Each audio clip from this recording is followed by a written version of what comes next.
기장군 야구 테마파크에 건립 예정인 한국야구 명예전당 사업이 표류 중입니다. 지난달 시의회가 제동을 걸었는데 KBO가 사업의 매듭을 짓기 위해 지원 사격에 나섰습니다. 부산참여연대 등 정치개혁 부산행동은 29일 성명서를 내고 부산 기초의원 중대선거구제 확대를 사실상 무산시킨 부산시의회를 규탄했습니다. 부산시 보건환경연구원이 지난해 초미세먼지 성분 조사 결과 황산이온의 초미세먼지 비중이 꾸준히 감소하고 있는 것으로 나타났습니다. 올해 부산 지역 개별 공시지가 평균 상승률은 10.48%로 지난해에 이어 2년 연속 10%대 상승폭을 기록했습니다.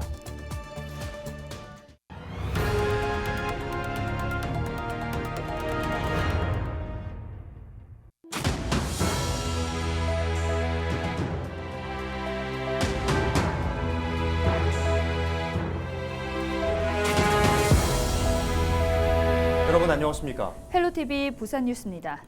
기장군은 군을 뉴욕의 커퍼스타운을 뛰어넘는 세계적인 야구 도시로 만들겠다며 한국 야구 명예전당 건립을 추진하고 있지만 수년째 표류 중입니다. 얼마 전 기장군이 운영비 지원에 나서면서 지지부진했던 사업에 청신호가 켜졌는데요. 지난달 시의회가 제동을 걸면서 또다시 발목이 잡혔습니다. KBO 허구현 총재가 기장군을 찾아 적극 지원을 약속했는데 건립 사업이 속도를 낼 수 있을까요? 차선영 기자가 보도합니다. 한국 야구 명예전당 건립지인 기장 야구 테마파크를 찾은 KBO 허구현 총재. 지난 4월 오규석 기장 군수가 서울 한국야구회관에서 허 총재를 만나 한국 야구 명예전당 건립 사업에 적극적인 지원을 요청하면서 마련된 자리입니다. 허 총재는 명예전당 사업 부지와 야구 테마파크 내 주요 시설을 둘러보고 신속한 사업 추진에 힘을 보태겠다는 의지를 드러냈습니다. 기장은 이제 KBO가 한 10여 년 전에 이미 명예전당 이걸 이제 약속을 했기 때문에 이제 그걸 좀 매듭 지어야 되지 않느냐. 그래서 현황을 보고 또 이제 또 시에 가서 시의회와도 좀 얘기를 해보고. 지난 2013년 한국 야구 명예전당 건립지로 부산 기장군이 확정됐을 당시만 해도 부산시는 건립비, 기장군은 부지 제공, KBO가 운영 전반을 책임지기로 했습니다. 하지만 KBO 운영진이 바뀌는 과정과 코로나19 장기화 속에 사업은 표류했습니다. 운영비 부담 방식을 두고 각 기관이 이견을 보인 데다 부산시 역시 이 문제에 대해 소극적으로 대응해왔기 때문입니다. 이후 운영비를 기장군이 지원하기로 하고 수정 협약안을 마련해 부산시의회 심의가 진행됐지만 이 안건이 보류되면서 또다시 사업은 제동이 걸렸습니다. 총재님이 방문해 주셔서 지금 부산의회를 또 방문할 예정입니다. 그 계기로 부산시와 기장군, KBO가 이야기가 아주 잘 될 것으로 기대하고 있고 거기에 발맞춰서 기장군에서도 적극 협력할 예정입니다. 오는 7월 기장군 역시 새로운 수장을 맡게 된 상황 속에 한국 야구 명예전당 건립 사업이 매듭을 지을 수 있을지 기로에 선 모습입니다. 헬로TV 뉴스 차선영입니다. 부산 참여연대 등 정치개혁 부산행동은 29일 성명서를 내고 부산 기초의원 중대선거구제 확대를 사실상 무산시킨 부산시 의회를 규탄했습니다. 정치개혁 부산행동은 부산시 의회가 의회 역할과 기능을 부정하고 지역 정치를 실종시켰다고 비판했습니다. 앞서 부산시 의회는 시선거구 획정위원회가 소수 정당 등 진입이 쉬운 중대선거구인 4인 선거구를 10곳으로 늘리는 방안을 제안했지만 이를 한 곳으로 축소하고 9곳은 2인 선거구로 쪼갰습니다. 또 위원회가 28곳으로 제안한 3인 선거구도 25곳으로 줄였습니다. 이에 따라 2인 선거구는 시선거구 획정위원회가 제안한 18곳에서 39곳으로 대폭 늘어났습니다. 올해 부산 지역 개별 공시지가 평균 상승률은 10.48%로 지난해에 이어 2년 연속 10%대 상승폭을 기록했습니다. 부산의 지가총액은 363조 7천여억 원으로 지난해보다 3조 4천여억 원 증가했습니다. 가장 높게 상승한 곳은 해운대구로 13.35%를 기록했고 부산 진구와 남구가 각각 13%, 12.64%로 뒤를 이었습니다. 반면 상승률이 낮은 지역은 중구와 강서구로 각각 7.23%, 7.70%로 나타났습니다.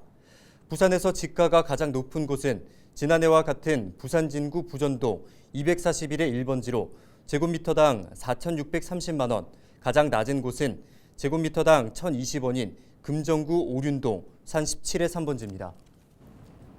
부산시 보건환경연구원이 지난해 초미세먼지 성분 조사 결과 선박 연료 중 황함량 규제에 따라 황산이온의 초미세먼지 비중이 꾸준히 감소하고 있는 것으로 나타났습니다.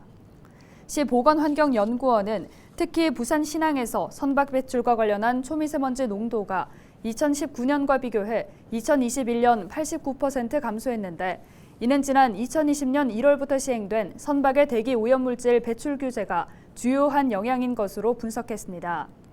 시 연구원은 선박 배출 이외에 자동차와 장거리 이동, 토양먼지 산업활동 등 초미세먼지 주요 발생 원인을 파악해 효과적인 미세먼지 저감 정책을 수립할 계획이라고 밝혔습니다.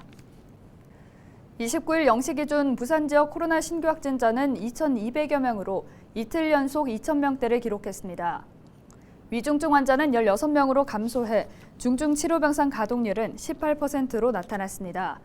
재택치료 확진자는 2만 6천여 명으로 감소했고 이 가운데 13%인 3,500여 명은 집중관리군으로 분류됐습니다. 23일 사망자는 80세 이상 8명, 70대 4명, 60대 2명 등 16명으로 누적 사망자는 1,900여 명으로 집계됐습니다.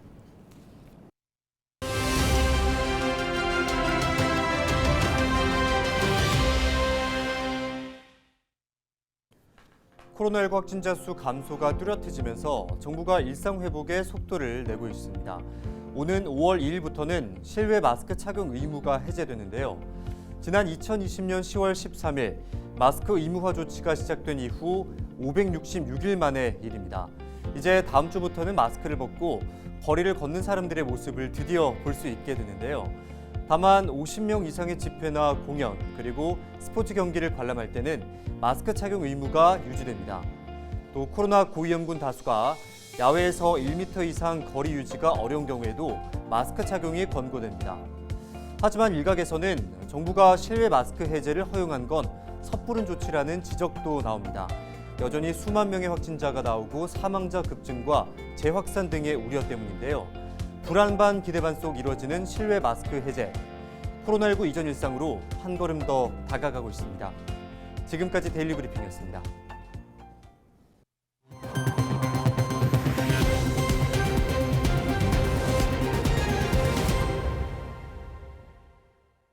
LG엘로비전 부산방송에서 우리 동네 희망 공약을 받습니다.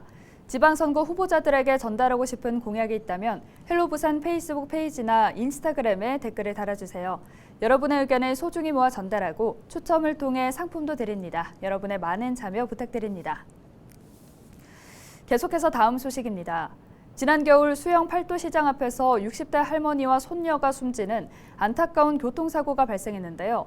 이런 비극을 막기 위해 수영구가 보행 환경 개선 사업을 시행합니다. 김석진 기자의 보도입니다. 수영 팔도시장 입구 앞 교통사고 현장. 소방대원들이 화재를 진압하고 있습니다. 크리스마스를 사흘 앞둔 지난해 12월 22일 오후 80대 부주의 운전으로 60대 할머니와 18개월 된 손녀가 숨졌습니다. 특히 사고가 난 곳은 어린이 보호구역 인근으로 차량 제한 속도가 시속 30km 이하였습니다. 하지만 길이 좁은 데다 차도와 인도가 분리돼 있지 않아 사고가 잦은 곳으로 민원이 많았던 곳입니다. 수영구는 이 사고를 계기로 보행 환경 개선 사업을 시작했습니다. 사업 대상지는 팔도시장 앞 도로 380m 구간입니다.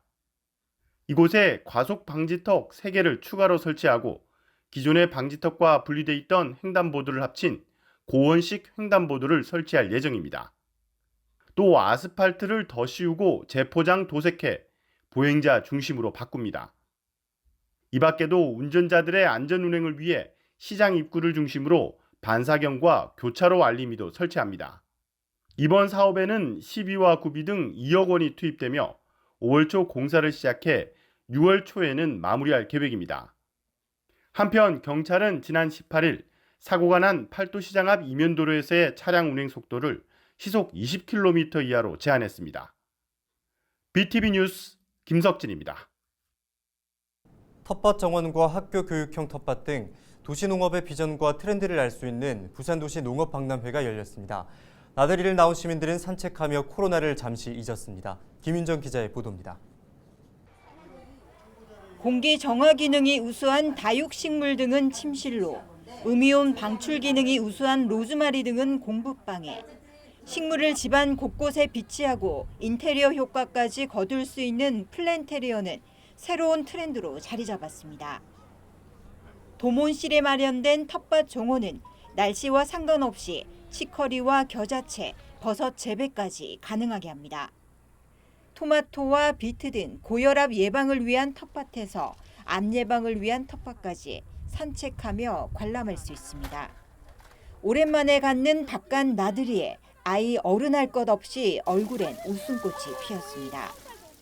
상추랑 여러 식물 이런 거 꽃도 많이 보여주고 해서 많이 좋아합니다. 저희가 많이 접하는 거기 때문에 애들한테 그 참여로 이렇게 많이 이야기를 해줄 수 있으니까 좋았어요.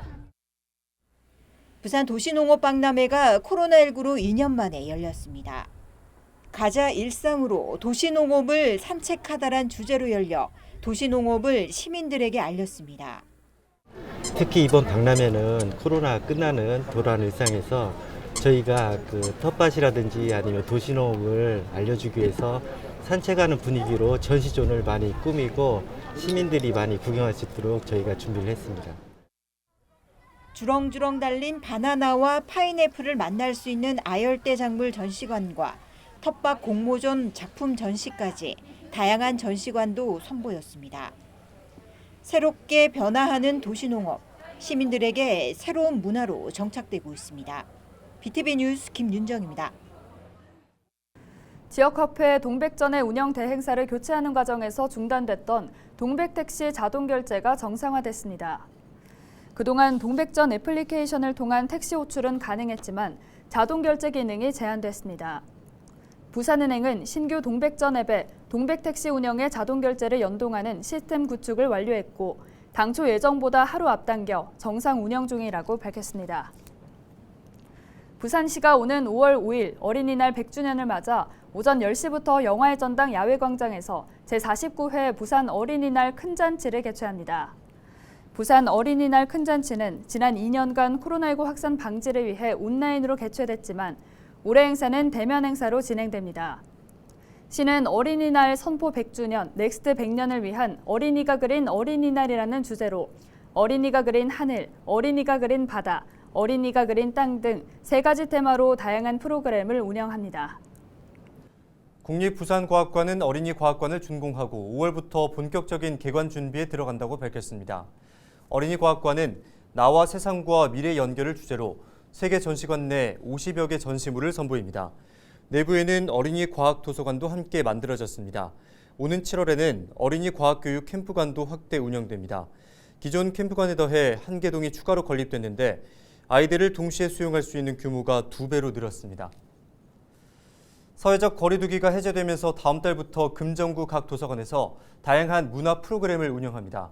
금정도서관은 5월부터 금정구 지역 동화 작가인 임순옥 작가와 함께하는 글쓰기 프로그램을 진행한다고 밝혔습니다. 금샘도서관은 가족 오페라 공연과 저자와 함께하는 강연, 아트 체험 행사, 전시 프로그램을 마련해 온라인 홈페이지에서 참여 신청을 접수받고 있습니다. 금정구 어린이 특화 공립 작은도서관인 금정스포원 어린이 도서관과 금정 아이 꿈자람 도서관에서는 어린이날 100주년을 맞아 오는 5월 5일부터 8일까지 아이들과 가족이 함께 참여할 수 있는 다양한 놀이체험 프로그램을 운영합니다.